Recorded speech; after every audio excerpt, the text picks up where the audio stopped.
Halo netizen, kali ini kita ada Mini Cooper S tahun 2004. Nah, ini adalah Mini pertama yang dibangun setelah akuisisi oleh BMW ya. Jadi pada tahun 90-an akhir dan 2000-an awal kan Mini, merek Mininya itu kan dulunya kan dinaungi oleh Rover Group ya, yaitu sebuah grup otomotif yang ada di Inggris. Terus di akhir tahun 90-an grup itu dibeli sama BMW dan ini adalah Mini pertama yang dibangun dengan platform baru dan semuanya baru deh pokoknya. Jadi beda jauh sama Mini yang generasi sebelumnya yang udah dirakit dari tahun 1959 sampai tahun 2000 akhir ya. Kalau ini udah beda total ya, hitungannya beda mobil sih.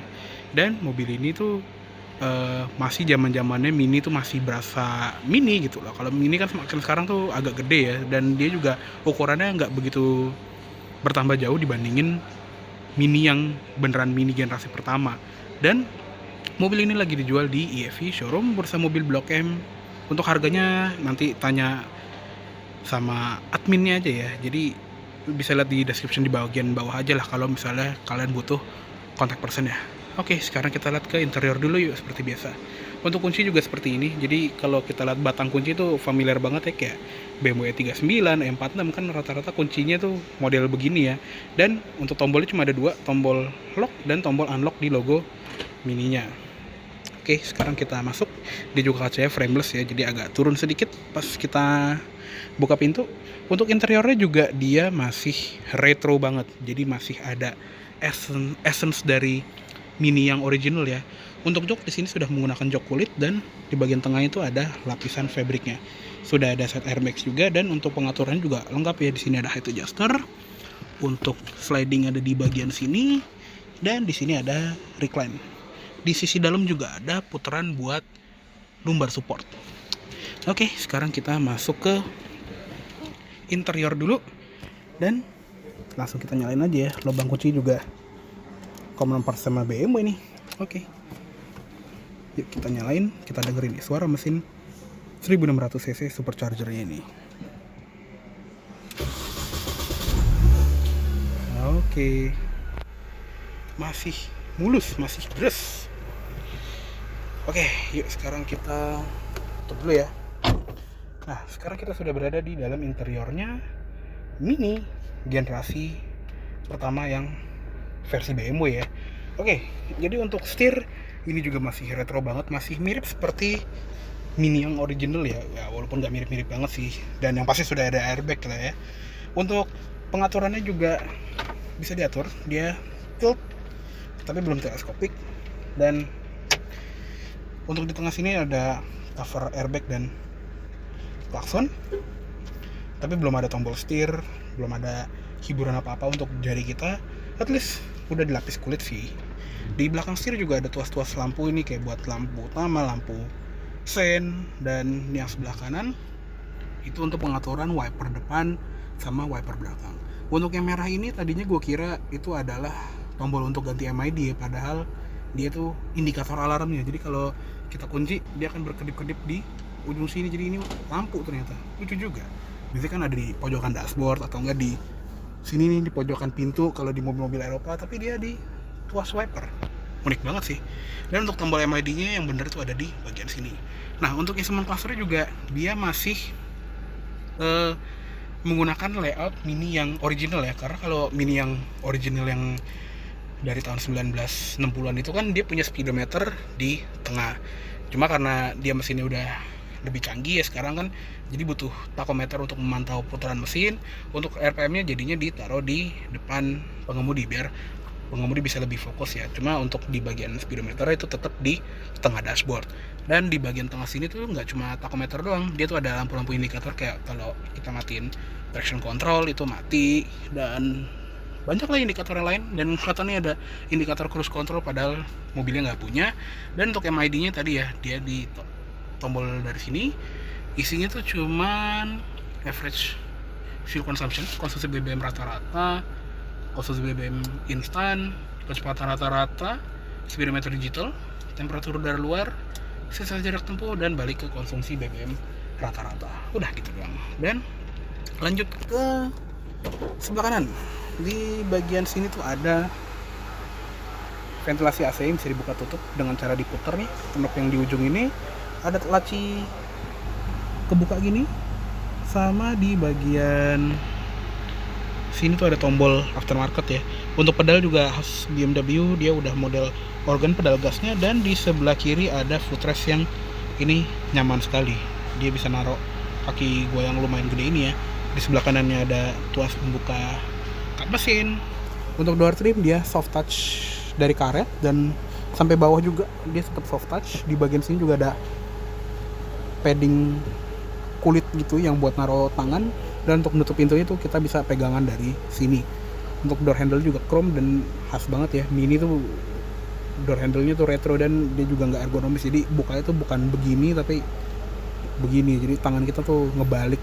Ada tweeter di atasnya, dan untuk speaker ada di bagian bawahnya.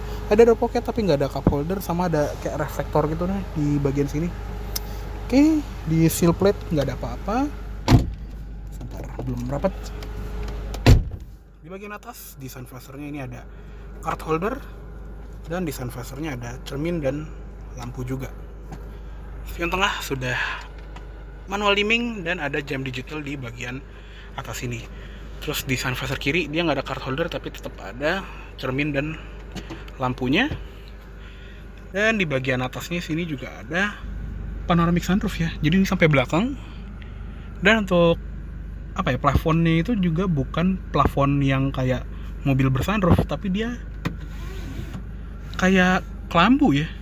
Dia bahannya tuh yang bolong gitu, dan kalau kita lepas itu dia langsung nge-retract ke belakang. Untuk bukanya dia ada dari sini ya. Ini kayaknya switchnya masangnya kebalik ya, karena mobil itu barusan di restorasi.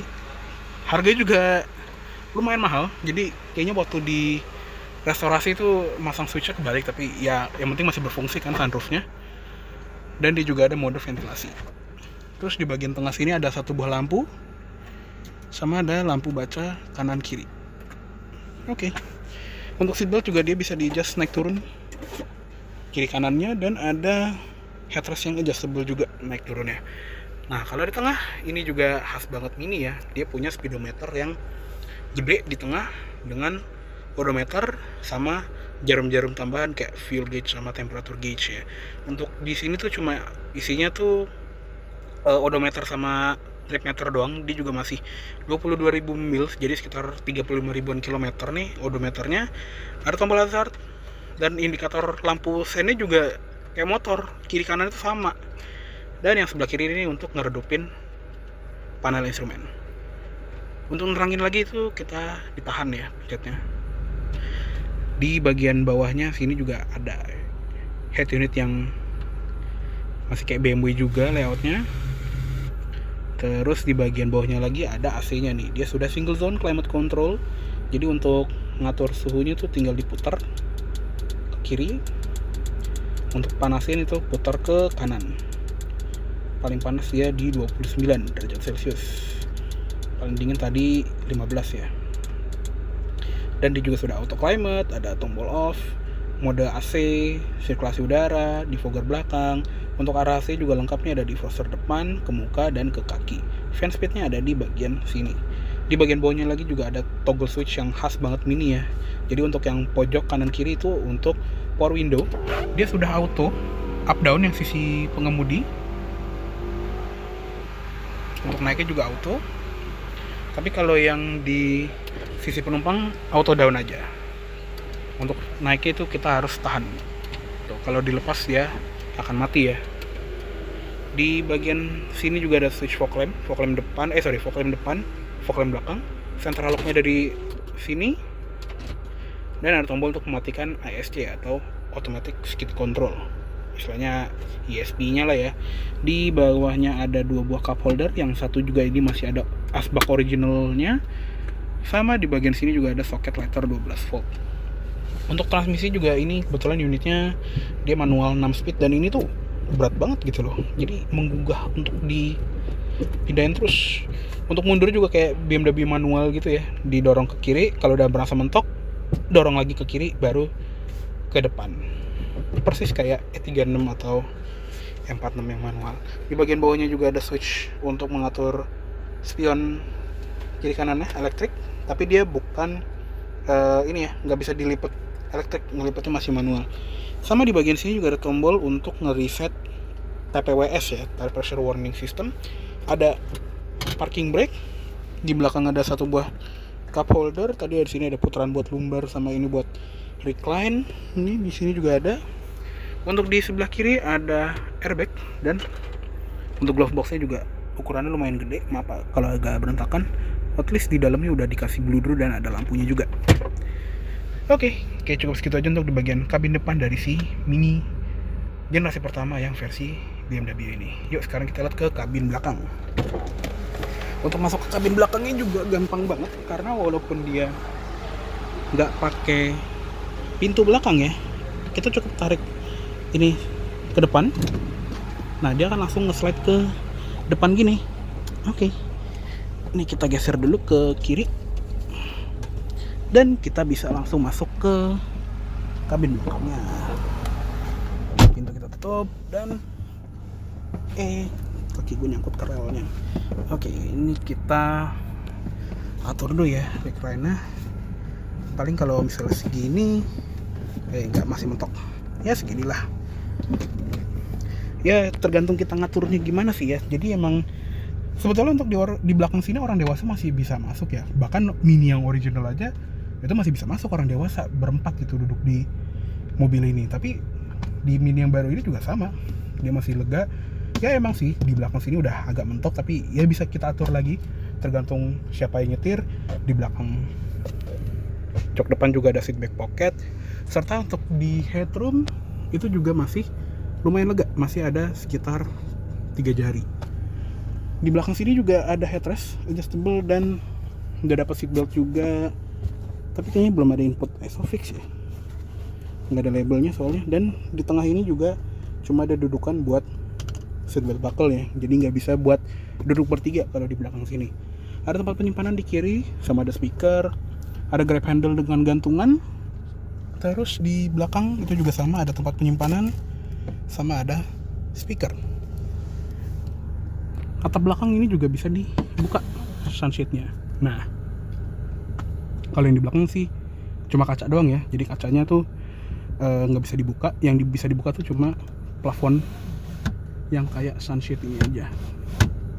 Oke, jadi kayak segitu dulu untuk di kabin dalam dari si Mini Cooper generasi pertama yang versi modern ini ya. Yuk sekarang kita ke eksterior aja yuk. Oke, sekarang kita lihat ke ruang mesinnya dulu ya. Nah, untuk buka kap mesinnya juga agak unik ya, latch-nya tuh agak di samping deket lampu kiri. Dan kita buka aja. Nah, ini dia menggunakan mesin 1600 cc 4 silinder dengan supercharger. Nah, itulah mengapa kalau Mini yang pertama ini tuh ikonik banget ya, karena dia bukan pakai turbo tapi pakai supercharger di mesin 3-pack 4 silinder ini. Untuk tenaganya juga lumayan gede ya, 160 horsepower dan torsi 210 Nm. Untuk superchargernya sendiri itu ada di bagian sini ya, dia modelnya Roots, jadi model yang kayak bulat gitu. Dan di bagian sini tuh ada intercoolernya. Di bagian mesinnya juga ada logo Mini dan ada kayak cover intercooler dengan tulisan S. Ya, ruang mesin sih padat banget ya, bisa kelihatan. Dan untuk Mini yang generasi pertama versi BMW ini, atau Mini modern lah kita bilangnya, Mini modern yang generasi pertama ini, dia masih punya lampu tuh yang dudukannya ngikutin kap mobil ya. Jadi bukan yang fix di bawah, tapi kapnya dibolongin kayak Mini-Mini yang modern.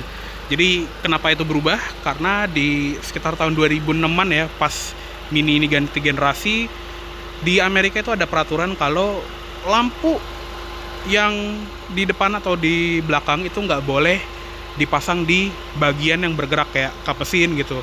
Makanya peraturannya itu diberlakukan, jadinya lampunya tuh sekarang fix di bagian fender gitu ya. Jadi kapnya doang yang kebuka dengan bolongan yang gede. Oke, yuk langsung kita tutup aja ya.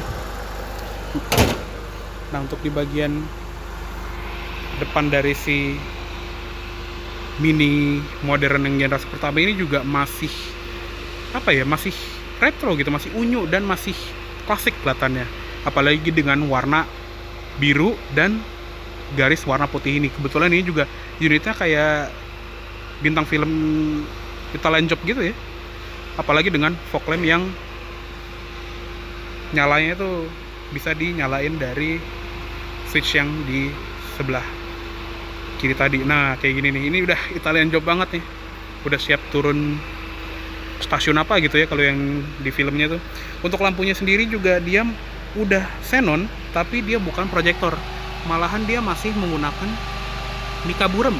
Tuh kalau dilihat tuh dia bukan reflektor, tapi kayak masih pakai mica burem gitu. Untuk di bagian bawahnya dia dimnya halogen, terus di bumper itu ada lampu sen sama lampu senja, dan yang paling bawah itu ada fog lamp ya, yang di bagian bawah lampu sen.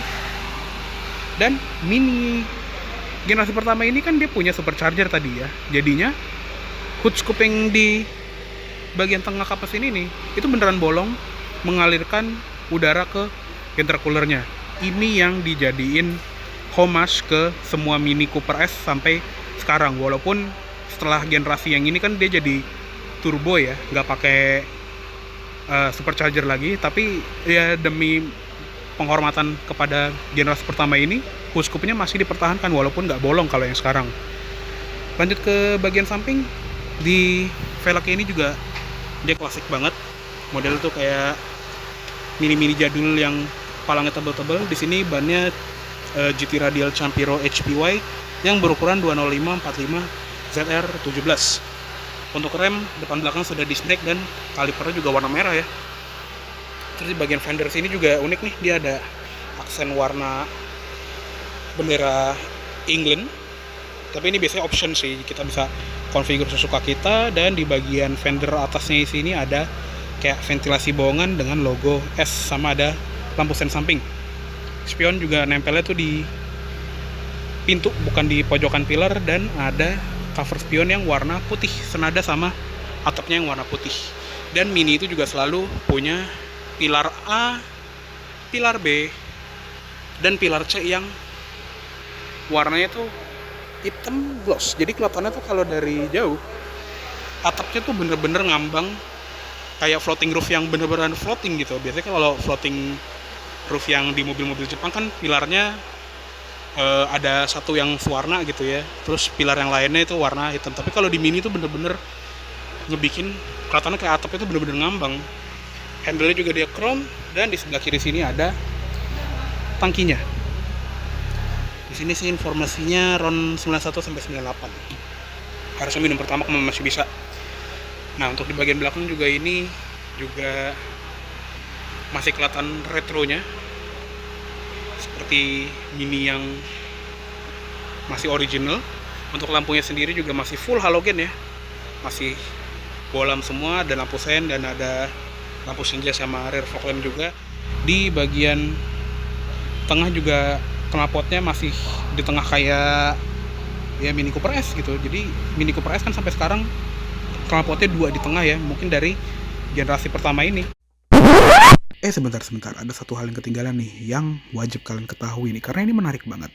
Jadi waktu si Mini generasi pertama ini masih didesain dengan model mock-up atau model tanah liatnya, si chief designernya itu baru nyadar kalau si mock-up modelnya itu belum ada knalpotnya. Jadi si Om Frank Stevenson, yaitu si chief designer dari Mini generasi pertama ini, punya solusi yang simple tapi pinter banget. Jadi dia ngambil minuman kaleng bekas yang udah kosong, dibolongin, terus catnya dibersihin dan ditempel ke model tanah liatnya.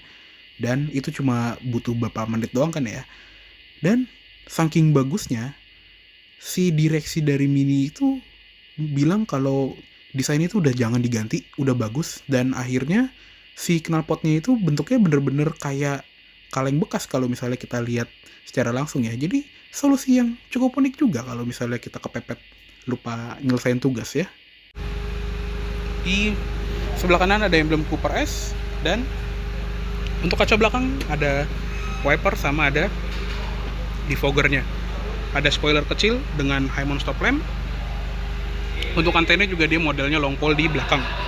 Untuk bagasi juga udah pakai tombol elektris, dan ini dia bagasi dari Mini Cooper modern yang generasi pertama. Ya emang gak gede-gede banget sih, paling ya 2 jengkal ya panjangnya, tapi it's okay, masih cukup buat belanjaan kita sehari-hari. Di bagian bawah juga nggak ada ban serep, cuma ada tempat aki. Di sebelah kiri sini juga nggak ada apa-apa ya, ada deh, ini kayaknya tempat buat electrical. Kalau yang sebelah kanan kita buka ya, harus 2 tangan sih, sama electrical juga, cuma kabel doang isinya. Dan ada lampu bagasi di sebelah kanan. Untuk pelipatan joknya juga dia 50-50 nih. Nah seperti ini, jadi kalau ngelipat itu bisa lumayan rata, tapi dia nggak rata sama bagasi. Di belakang sini juga ada parcel shelf buat nutupin barang bawaan kita. Untuk nutup bagasi juga kita dikasih handle nih, di kiri sama di kanan. Oke deh, kayaknya cukup segitu aja untuk review dari Mini Cooper S tahun 2004 kali ini. Mohon maaf apabila ada salah kata-kata atau dalam penyampaian review. Dan tadi ya, untuk kontak person dari EV Showroom Bursa Mobil Blok M ini bisa lihat di description di bagian bawah aja. Oke deh, terima kasih banyak telah menonton. Sampai jumpa di video selanjutnya.